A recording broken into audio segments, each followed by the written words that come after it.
Today, we are back at Classic Auto Mall to feature this totally awesome 1967 Oldsmobile Toronado. And get this, it's front-wheel drive. But before getting into all of it, I'm Jay. Welcome to What It's Like. If you just stumbled upon this channel, you've hit the jackpot. This channel, we feature the cars as if you're going to buy these cars with period-correct ads, specs, and do a full tour with instrumentation with button switches and knobs. We feature the classics, vintage, some exotics. This channel is home for the orphan cars and cars that tend to get lost in the shuffle. If that sounds like a channel that you will totally dig, subscribe and hit the bell icon next to it to never miss a video.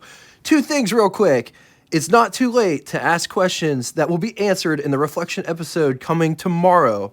In the reflection episode, we're going to talk past, present, and future of What It's Like. What was your favorite episode so far?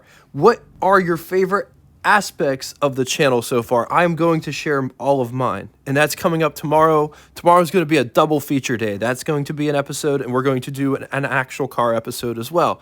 Fear not, we're not going anywhere. Just want to talk about a couple things and fill in a couple blanks. Second thing, this car is for sale at Classic Auto Mall. So if you're interested, this thing is super stellar. Nice, clean, original car with original miles and original condition. It's a survivor car, and man, is it so beautiful. So after this episode's over, if you're interested in checking that out, click the link in the description. All right, let's talk 1967 Oldsmobile model lineup. These aren't in any particular order. 98, Delta 88, Delta 88 Custom, Delmont 88, Cutlass Supreme, Cutlass F85, 442. Oldsmobile offered wagons as the Vista Cruiser, Cutlass, and the F85, and then there was the Toronado. Oldsmobile introduced the Toronado just 1 year prior, back in 1966. Oldsmobile would offer the Toronado from 1966 to 1992 in 4 generations. 1967 falls in the first generation, which had a production run from 1966 to 1970. 66, 67, 68, 69, 70. 67 was more or less a carryover body from 1966 with a mild facelift. The biggest changes to the 67, it doesn't have the scoops in the front, the grille is different, bumpers also look different, designed by David North and Bill Mitchell, built on the GM E-body platform, along such cars as the Cadillac Eldorado and Buick Riviera. The Eldorado came out a year after the Toronado did.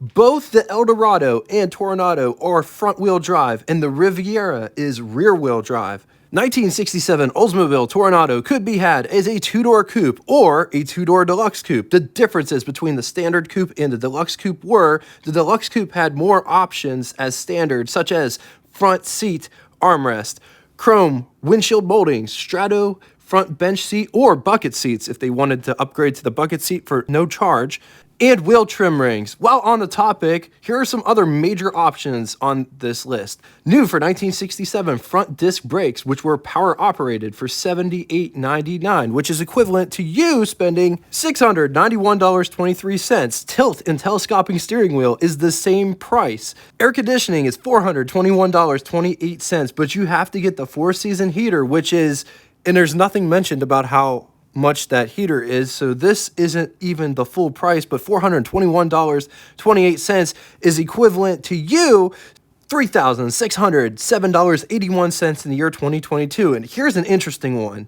Heater and defroster delete duct, it costs $94.90, which is equivalent to $830.46. In my opinion, it's just cheaper to keep it. I don't know, and just don't use it, right? The 1967 Oldsmobile Toronado competed with the Ford Thunderbird, which was priced at $4,603, which is equivalent to $40,280. Buyers could also cross-shop the Grand Prix, which was $3,810, which was equivalent to $33,340.82 from Pontiac. There was the Chrysler 300 as well, which had a price tag of $4,012, which is equivalent to $35,108.49. While on the topic of numbers, let's talk specs. 211 inches long, 78.5 inches wide, 52.8 inches tall. It rides a wheelbase of 119 inches. It weighs 4,330 pounds. Price, $4,870, which is equivalent to you spending $42,616.74 in the year 2022. And that actually makes it more than the Thunderbird. I thought the Thunderbird was the most expensive one, but this is. Total 1967 Oldsmobile production was 548,390 units. Total Oldsmobile Toronado production. So there is a conflicting information on this one. I've seen figures go from 21,790, and I saw them go as high as 22,062 units. So somewhere in between there. Total coupe. So the standard coupe was 1,770. Total deluxe coupe was 20,020 units. Moving on to engines, only one engine on offer, 425 cubic inch displacement, Super Rocket V8, 7 liters. It makes 385 horsepower, 480 foot-pounds of torque with a compression rating of 10.5 to 1, with a bore of 4.1 inches and a stroke of 4 inches, 5 main bearings. Only one transmission on offer. It was a modified GM Turbo Hydromatic THM 425 3-speed unit, 0 to 60, 7.6 seconds. Does the quarter mile in 15.5 seconds for a front-wheel drive car. I'm really curious. I would really like to drive one of these one day. Is there torque steer? I got to drive a 75 Oldsmobile as well as a 76 Eldorado this past summer, and they had absolutely zero torque steer with a theoretical top speed of 137 miles per hour, and it can achieve around 10 miles to the gallon. Let's talk styling. Just wow. I love how these lines come down. It's not the first thing that I see, but I just wanted to address this before we address the elephant, which are these. This is absolutely gorgeous. Just look at how that sticks out. It's very Buick. It's very Buick Riviera, but this looks different than that. It's just reminiscent of that.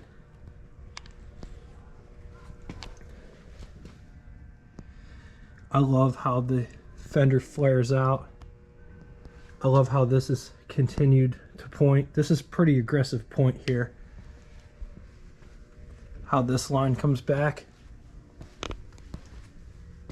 and how this flares out.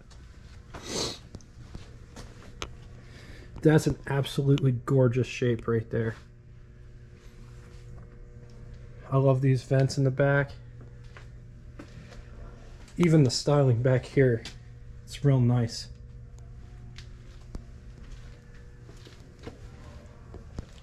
Vinyl roof, chrome accents. It's a really nice design, this. Coming back to the front, notice this for ventilation. Here's a better look at these lines coming down the hood. This one's got pop-up headlights. Take a step back and up like this. That is just a gorgeous shape. Just look at how pointy this front end is. I absolutely love the way that this bumper is designed. How it comes back, the grill sits back in here just a little ways. Just look at how far that protrudes out. It almost looks like a beak. Pop-up headlights.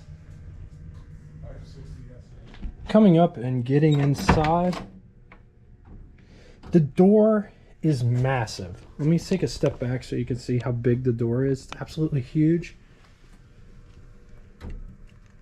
but it's not terribly heavy.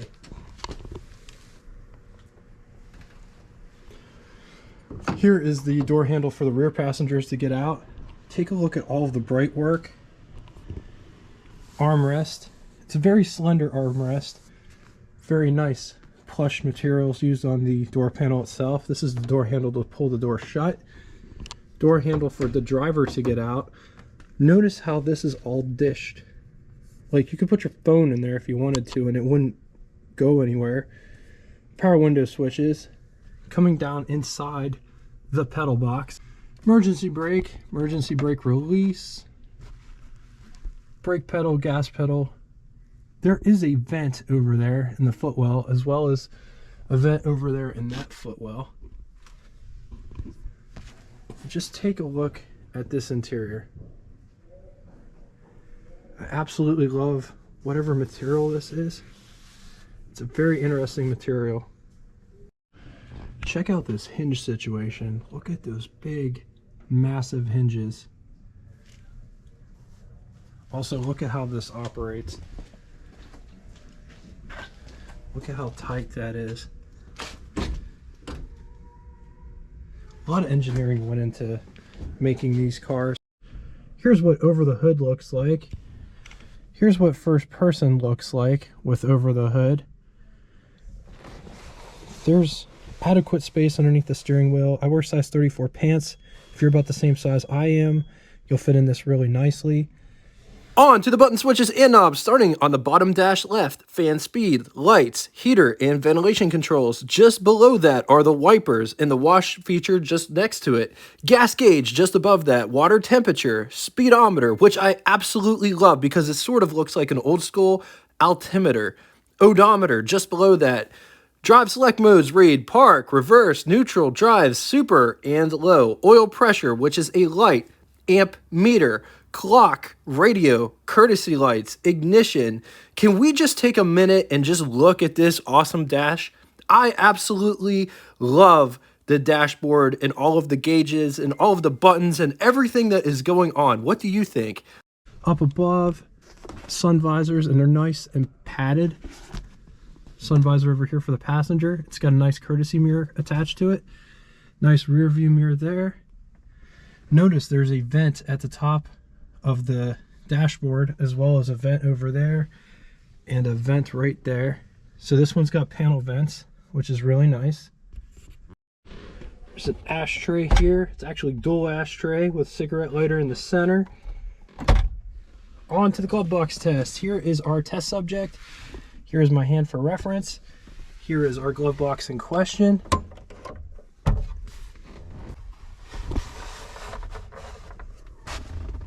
It's not gonna fit. This one does have a center armrest for the front as well, and it's nice and plushly padded, or it could be a seat. Getting in the rear seat, so this one has a seat back lock, as in it won't go any forward unless you push this button. But look at how far forward the seat folds out of the way so you can get back there. Also, check out how the seat back is designed. It's got carpet on the bottom of it. I think that's really cool. So here's what the back to front view looks like. Let's take a look at the greenhouse real quick. So it's got rear lights in the pillars themselves. Here's what out the rear looks like from the back seat. Nice big rear shelf back there. It's also got a light on this side as well. Coat hook up there for the driver's side. Coat hook back there for the passenger side. It's got an armrest as well as the window goes down back here. Ashtray.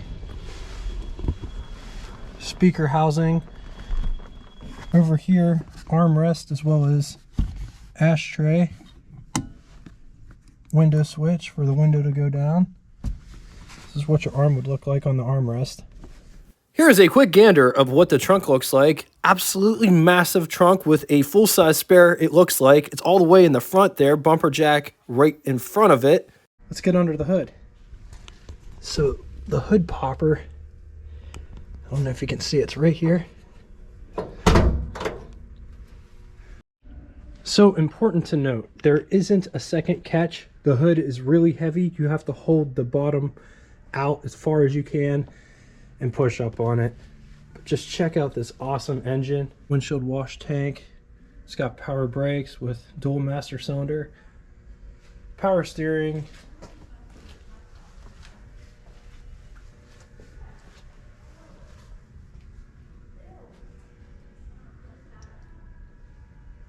On to the pros and cons. We are getting all of these pros and cons from the complete book of collectible cars, Blue Chip Auto Investments, 70 Years from 1930 to 2000 by Richard M. Langworth, and the Auto Editors of Consumer Guide. On the positive side, a technological success that's with us yet. It's still a milestone car.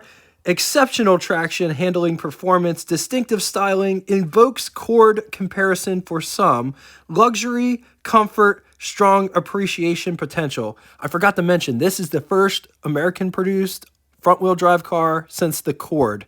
So that was what that was referring to. Against it, complicated mechanical restoration, not cheap to run, heavy front tire wear, and rust prone. All right, now it's time for Name That Tune. First person to give me both the correct name of the band as well as song title, both correctly, will have their comment pinned to the top of the comment section. If you'd like to get in touch with me, shoot me a comment in the comment section below. I read and answer all comments posted. The second way is we have a Facebook group that correlates with this YouTube channel. It gives you the opportunity to share your rides, stories, advertisements, whatever you want to share, because guess what? This is about the car community, and the car community is for everyone. So if I catch you on here or on Facebook, just know that I appreciate all of the support. And until next time, my daughter wants to do the sign off. This car was absolutely gorgeous. Another home run Bill Mitchell design. And it's really got me thinking, I don't know what Bill Mitchell design I like the most. This thing has lines like you can't see in pictures. And I hope I did it justice. But I just wanted to give you that one little tidbit before we leave. Absolutely gorgeous car. And the song totally reflects how I feel.